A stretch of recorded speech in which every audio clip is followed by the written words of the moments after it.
สวัสดีค่ะเรื่องเล่าจากห้องพระใน EP นี้ขอนำเสนอเส้นทางบรรลุธรรมของหลวงปู่หลุยจันทสาโรค่ะหลวงปู่หลุยเป็นชาวเมืองเลยเดิมมีชื่อว่าเด็กชายวกำพร้าบิดาตั้งแต่อายุ7 ปี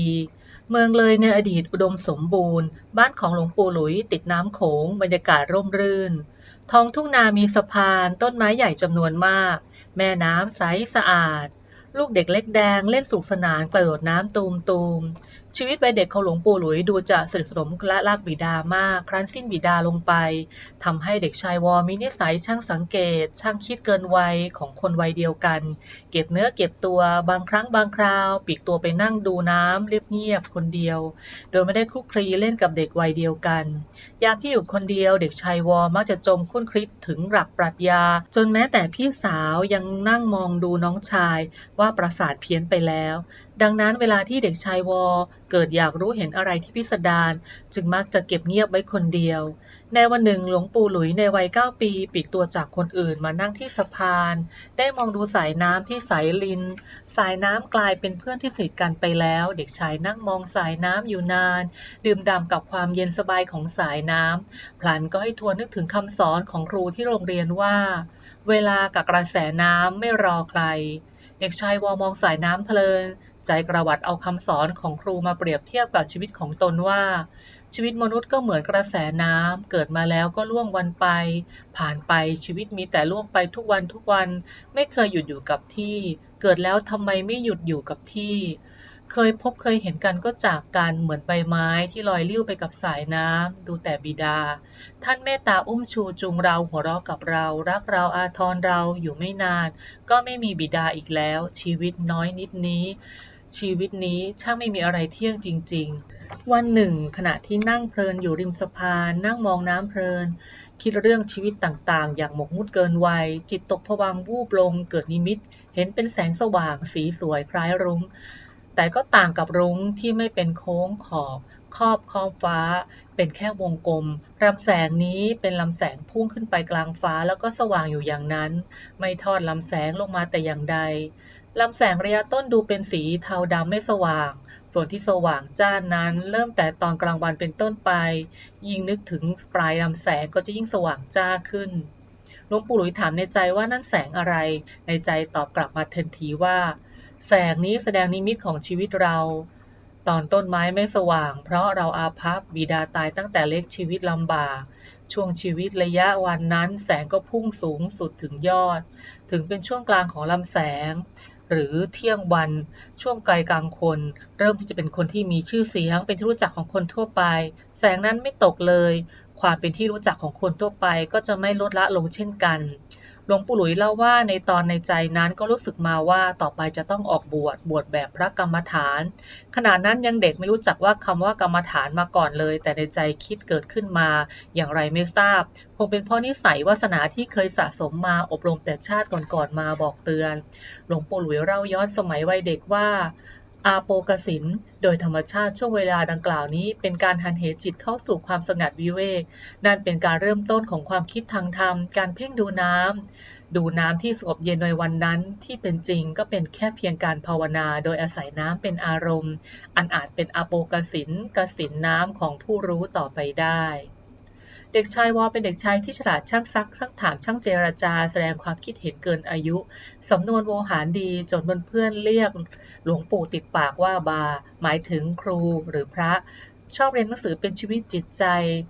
สมัยสัก100 ปีก่อนได้บรรดาหัวเมืองนอกก็จะมีระดับการศึกษาสูงสุดแค่เพียงชั้นประถมศึกษาหากใครคิดที่จะเรียนต่อไปก็ต้องไปเรียนที่กรุงเทพ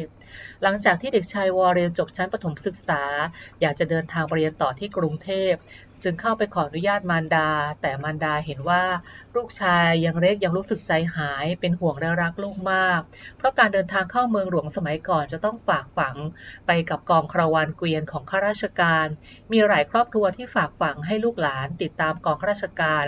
คาราวานไปเพื่อหวังความก้าวหน้าในหน้าที่การงานการเรียนเด็กบางคนก็ล้มตายไปด้วยพิษไข้ป่าก็มี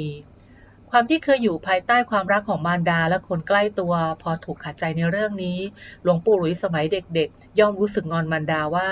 แม่ไม่รักลูกจึงไม่ส่งไปเรียนหนังสือทั้งๆที่บ้านก็มีเงินมีฐานะ หลวงปู่หลุยเริ่มโตเข้าวัยหนุ่มไปฝึกงานตำแหน่งเสมียนกับพี่เขยที่จังหวัดเลย สมัยนั้นใครรับราชการถือว่ามีเกียรติยศเป็นแฟชั่นนิยมโก้ไม่น้อยทีเดียว พออายุครบ 18 ปีจึงบรรจุเข้ารับราชการ ยุคนั้นเป็นช่วงล่าอาณานิคมของยุโรป ดินแดนฝั่งลาวถูกฝรั่งเศสเข้ามายึดครอง อิทธิพลรวมถึงประเพณีวัฒนธรรมของยุโรปก็ค่อยๆแผ่ขยายข้ามฝั่งมายังประเทศที่ติดเมืองในแม่น้ำโขง ยิ่งทั้งสองประเทศมีการติดต่อค้าขายไปมาหาสู่กัน ฝั่งไทยก็รับอิทธิพลนั้นมาด้วย โดยเฉพาะศาสนาคริสต์ได้เข้ามาเผยแพร่ยังฝั่งไทย ได้รับการต้อนรับจากประชาชนส่วนหนึ่ง ศาสนาคริสต์นับว่าเป็นของใหม่ที่เข้ามาพร้อมกับประเพณีวัฒนธรรมที่แปลกตารวมถึงวิทยาการด้านวิทยาศาสตร์ที่เข้ามาพร้อมๆกัน เมื่อไม่นานได้รับการตอบรับหรือต่อต้านจากหน่วยงานรัฐบาลแถมได้รับความสนใจจากประชาชนก็ยิ่งทำให้ศาสนาคริสต์ดูมีอนาคตแจ่มใสบนพื้นแผ่นดินไทยหลวงปู่หลุยได้มีโอกาสเข้ามาแวะเยี่ยมโบสถ์ในคริสตศาสนาแต่ไหนแต่ไรหลวงปู่หลุยมีนิสัยชอบสวดมนต์มาตั้งแต่เด็กพอเห็นชาวคริสต์สวดมนต์ในโบสถ์จึงสร้างความประทับใจทำให้หลวงปู่หลุยค่อยๆหันมาสนใจศาสนาคริสต์มากขึ้นตามลำดับแต่แรงจูงใจลึกๆของการหันมานับถือศาสนาก็คืออยากจะประชดมารดาด้วยการหันไปนับถือศาสนาอื่นที่แตกต่างนั่นเองชาวยุโรปมีระเบียบการรับประทานอาหารที่แตกต่างไปจากชาวไทยหลวงปู่จะต้องเรียนรู้การรับประทานอาหารแบบชาวตะวันตกการตั้งโต๊ะที่รู้จักวิธีเสิร์ฟการจัดวางแก้วเหล้าไวน์แดงไวน์ขาวจนมีความคล่องแคล่วคุณพระที่เชียงคานที่เป็นลุงได้ตั้งชื่อให้หลวงปู่ใหม่ตามชาวแบบคริสต์ว่าเซนหลุยซึ่งเป็นชื่อของนักบุญเซนหลุยผู้ยิ่งใหญ่ทางศาสนานั่นหมายถึงผู้ใหญ่ทางคริสตศาสนานั่นเองก็มองเห็นว่าหลวงปู่หลุยมีลักษณะพิเศษที่แตกต่างไปจากคนอื่นๆนับตั้งแต่นั้นมาใครๆก็เรียกท่านว่าหลุยนักบุญหลุยจนมาถึงหลวงปู่หลุยเสิร์ฟอาหารดินเนอร์มื้อใหญ่แต่ละครั้งด้านหลังครัวจะต้องตระเตรียมชีวิตเป็ดไก่ปลาและเนื้ออื่นจำนวนมากเพราะว่าสมัยก่อนหากใครอยากรับประทานเนื้อไก่จะต้องสั่งไก่มีชีวิตมาจากตลาดจับมาใส่เล้ารอกระทั่งถึงเวลาอาหารเย็นจึงได้เวลาเชือดไก่เสียงร้องดิ้นรนเอาชีวิตของไก่มันบาดตาบาดใจสร้างความสะเทือนหวั่นไหวให้กับหลวงปู่เป็นอย่างมากตลอดเวลา5 ปีที่ต้องทนเห็นความทุกข์ทรมานของสัตว์ต่างๆที่ตายลงทำให้หลวงปู่หลุยหวนคิดถึงกลิ่นอายบรรยากาศวิถีชาวไทยส่วนใหญ่จะรับประทานข้าวผักกับพริกนานๆจะมีเนื้อสัตว์ใหญ่อาทิเช่นไก่เนื้อวัวเนื้อหมูสักทีการจับปลาหรือสัตว์ประเภทอื่นๆก็แค่เพียงพอแก่อาหารในครอบครัวเท่านั้นภาพไก่ที่ดิ้นรนหนีความตายมาอยู่ในจิตใจของหลวงปู่หลุยมาตลอดพอพิจารณาพลันก็ให้เกิดปัญญาสลดสังเวชในสัตว์เกิดอยากจะออกบวชเพื่อที่ส่วนกุศลให้กับสัตว์ที่ตายลงไปท่านจึงเลือกหนทางโดยออกเดินมาจากคริสตศาสนาประกอบกับชีวิตทางราชการจะไม่ค่อยราบรื่นนักในที่สุดท่านจึงตัดสินใจออกบวชหลังจากที่หลวงปู่หลุยออกบวชได้ติดตามหลวงปู่บุญปัญญาวุโรเรียนกรรมฐานกับท่านเป็นรูปแรกหลังจากนั้นได้ฝากฝังตัวเป็นลูกศิษย์หลวงปู่เสากันตสีโลฝึกนิสัยกรรมฐานจากครูบาอาจารย์จากนั้นจึงออกเดินธุดงค์ปลีกวิเวกตามถ้ำป่าเขาต่างๆอัฐบริคารของหลวงปู่หลุยมีเพียงกรดกาน้ำผ้าอาบน้ำฝนเท่านั้นบางครั้งบางคราวก็เดินธุดงค์เท้าเปล่า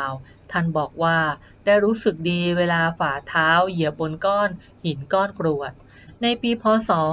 2476 อายุพรรษา 9 ปีหลวงปู่หลุยพักที่ถ้ำโพลงามเขตแดนกาฬสินธุ์กับจังหวัดสกลนครป่าเขาแต่ก่อนมีต้นไม้สูงเหยียดฟ้าเบียดเสียดเหมือนป่าที่เบียดกันในข้องป่านี้ร้างไกลผู้คนนานที่หลวงปู่หลุยจะลงมาจากเขาจึงได้ทราบว่าที่วัดป่าสองคอนแม่ชี2 คนมีวิชาหูทิพตาทิพมีเสียงร่ำลือถึงความเก่งกาจของแม่ชีคู่นี้แม้ว่าจะเป็นพระอริยเจ้าก็ทราบวาระจิตข่าวนี้สร้างความสนใจและอยากจะรู้จักเป็นพิเศษจนกระทั่งโอกาสมาถึงวันออกพรรษาได้มีงานบุญงานศพที่วัดป่าสองคอนเจ้าภาพงานได้นิมนต์หลวงปู่อ่อนญาณสิริหลวงปู่ฟั่นอาจารโรและหลวงปู่หลุยมาร่วมงานบุญครั้งนี้ด้วย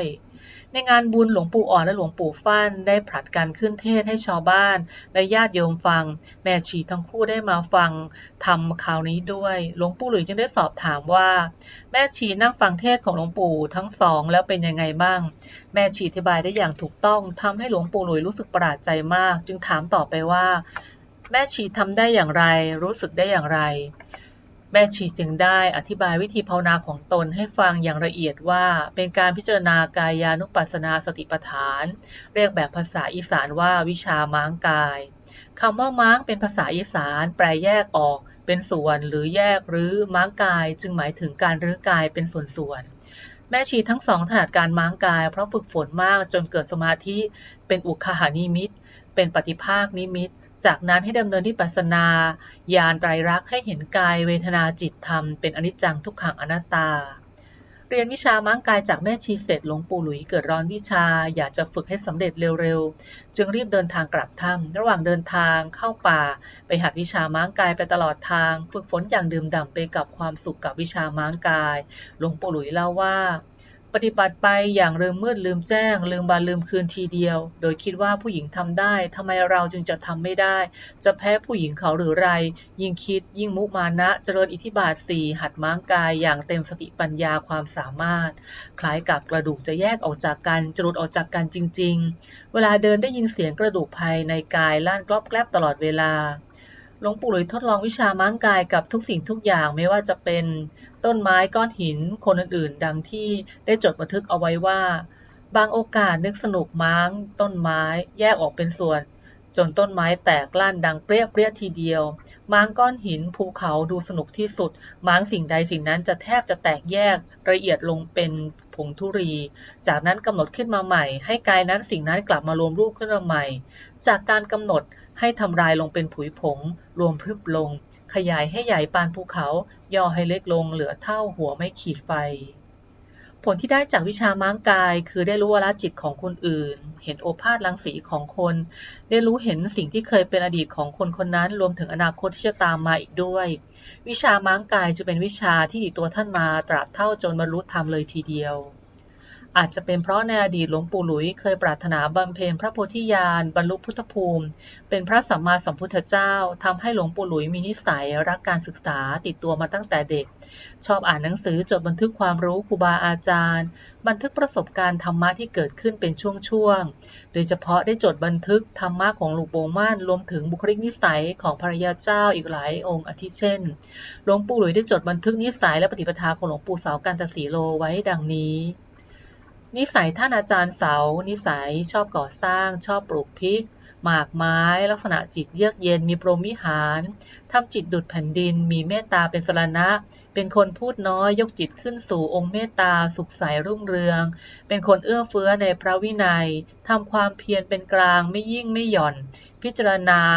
ถึงขั้นภูมิธรรมละเอียดมากท่านบอกให้เราภาวนาเปลี่ยนอารมณ์แก้อาพาธได้อยู่ข้างนอกวุ่นวายเข้าไปหาท่านจิตสงบดีเป็นอัศจรรย์ปาฏิหาริย์หลายอย่างเรื่องราวของการปฏิบัติธรรมของหลวงปู่เสาและหลวงปู่มั่นนั้นหลวงปู่หลุยทราบดีว่าทั้งสององค์หลวงปู่เสาเคยปรารถนาพระปัจเจกพุทธเจ้าส่วนหลวงปู่มั่นท่านปรารถนาพุทธภูมิในเรื่องการบำเพ็ญบารมีเช่นนี้จะต้องเวียนว่ายตายเกิดในวัฏสงสารไปอีกนานจนกว่าจะถึงโพธิญาณซึ่งความจริงของข้อนี้หลวงปู่หลุยท่านทราบดีแก่ใจ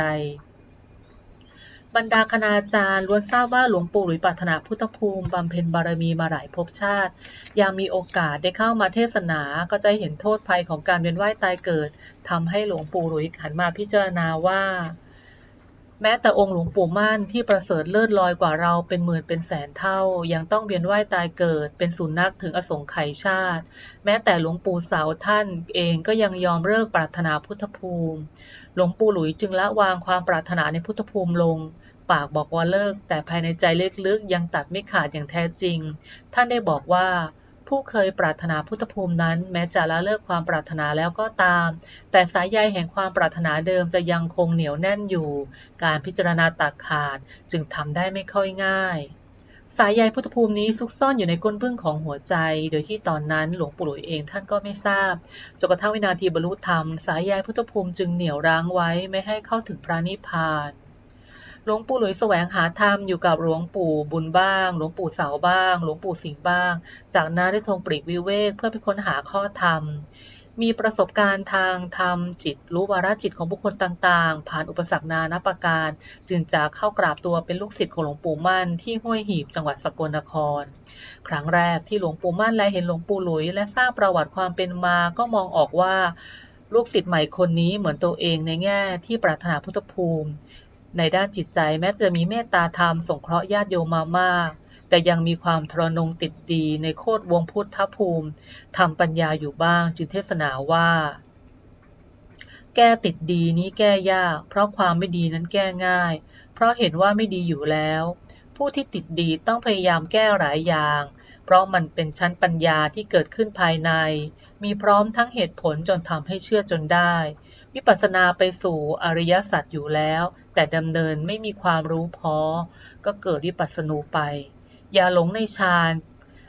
ผู้จะพ้นทุกข์จริงแล้วจะไม่หลงญาณคือความรู้วิเศษที่เกิดขึ้นจากสมาธิที่สงบระลึกชาติหนหลังได้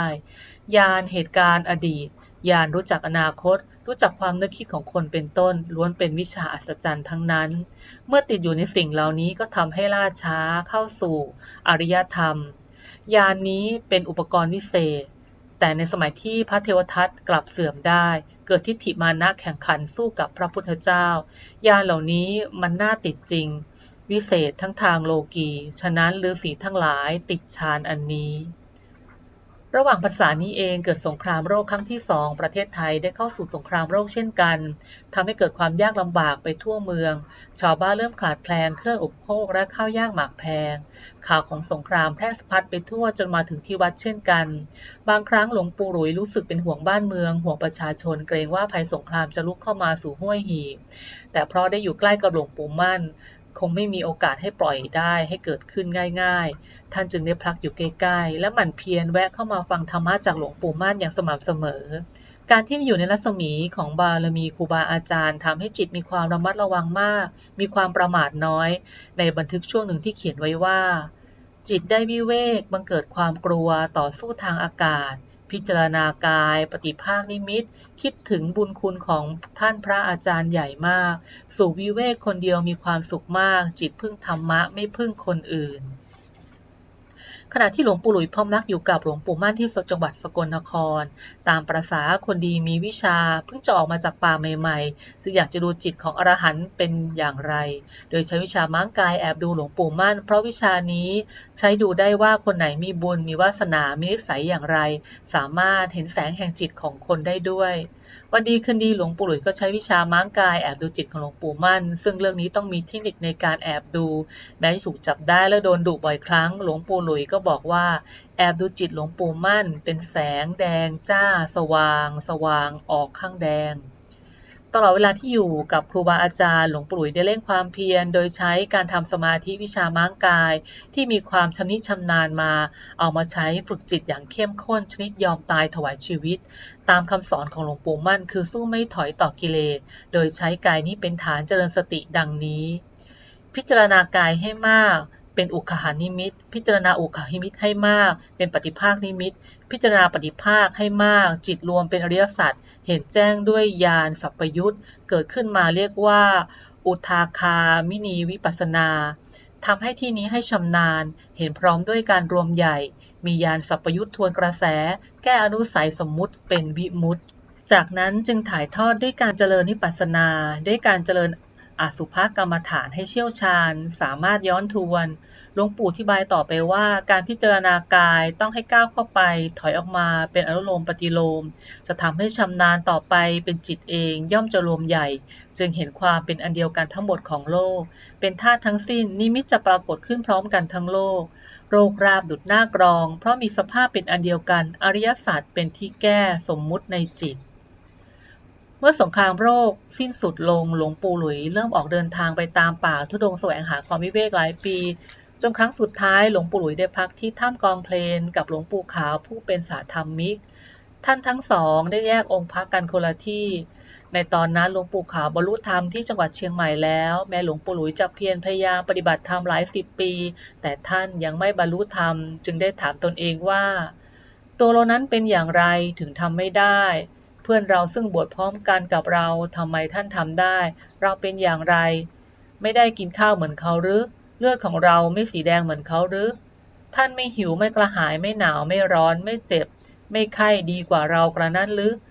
หรือต่างคนก็ต่างเหมือนกันทำไมท่านจึงทำได้ทำไมเราจึงทำไม่ได้คำถามเหล่านี้วนเวียนเฝ้าถามอยู่ในใจระหว่างที่ทำความเพียรโดยที่ไม่รู้ว่าปัญหาที่ติดนั้นคืออะไร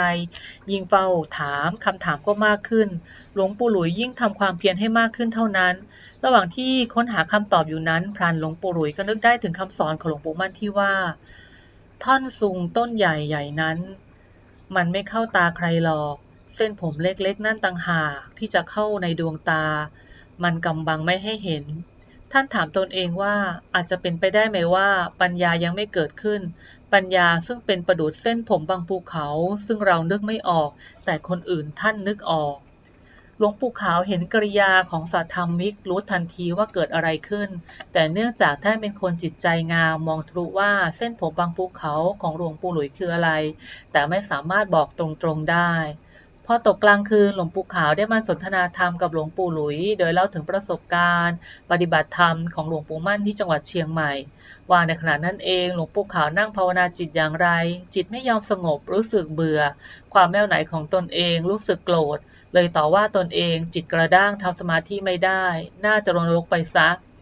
พอด่าตนเองพอแรงหลวงปู่ขาวก็ล้มตัวลงนอนตื่นเช้าเข้าไปหาหลวงปู่มั่นพอเห็นลูกศิษย์เข้ามาท่านก็พูดเป็นเสียงดังกล่าวตักเตือนห้ามด่าตนเองเพราะเป็นพระภิกษุปฏิบัติดีอย่าให้ร้ายตนเองคิดไปในทางร้ายเท่ากับจิตมัวหมองย่อมส่งผลร้ายให้ตามมาอาจจะเผลอฆ่าตัวตายได้นะหลวงปู่ขาวหันมาบอกหลวงปู่หลุยว่าตัวท่านเองเป็นคนเจ้าโทสะอารมณ์ร้ายช่วงที่เป็นคฤหัสถ์พอลูกร้องไห้หน่อยก็ทั้งตีทั้งด่าอะไรนิดอะไรหน่อยก็โกรธเราฟืนไฟมันติดเป็นนิสัยมาคราวนี้ก็เช่นกันแม้จะฟังโอวาทหลวงปู่มั่นมาแล้วก็ตามแต่พอจิตนั่งสมาธิไม่ยอมสงบหลวงปู่ขาวก็ด่าตนเองให้เสือไปคาบกินซะหลวงปู่ขาวเล่าต่อไปว่าพอทำสมาธิไม่ได้ผลท่านก็เลยนอนหลับไประหว่างที่หลับอยู่ก็เกิดนิมิตเห็นโยมแม่มานั่งอยู่ข้างๆมีมูเซอร์เดินกลับมาจากไร่ในนิมิตนั้นโยมแม่บ่นว่าขาวทำอย่างไรเจ้าถึงจะเป็นเนาะคำว่าเป็นในที่นี้หมายถึงทำได้พวกมูเซอร์ตอบกลับมาว่าไม่ยากเอาของอ่อนให้กินเด้ออย่าไปกินของแข็งถ้ากินของแข็งก็ไม่เป็นกินของอ่อนจึงจะเป็นโยมแม่ฟังแล้วไม่เข้าใจความหมายจึงถามว่าของอ่อนคืออะไรมูเซอร์ตอบว่าของอ่อนก็อย่างเทาไงล่ะคำว่าเทาหมายถึงสาหร่ายน้ำจืดหลวงปู่ขาวตื่นขึ้นมาลุกขึ้นมาพิจารณาพบว่าความแข็งคือความโกรธส่วนความอ่อนคือเมตตาเป็นคู่ปรับของความโกรธนั่นเองหลวงปู่ขาวเห็นความสว่างไสวทุกครั้งที่นั่งสมาธิท่านจะแผ่เมตตาให้สรรพสัตว์ทั้งหลายความโกรธที่ค้างในจิตใจที่แก้ไขไม่ได้ค่อยๆอ่อนเย็นลงและในที่สุดพอหลวงปู่ขาวเล่าจบท่านก็มองหน้าสถามิกที่นั่งฟังนิ่งๆแล้วก็เอ่ยกับหลวงปู่หลุยด้วยรอยยิ้มอ่อนโยนว่าคำพูดของโยมแม่ในนิมิตที่ว่าขาว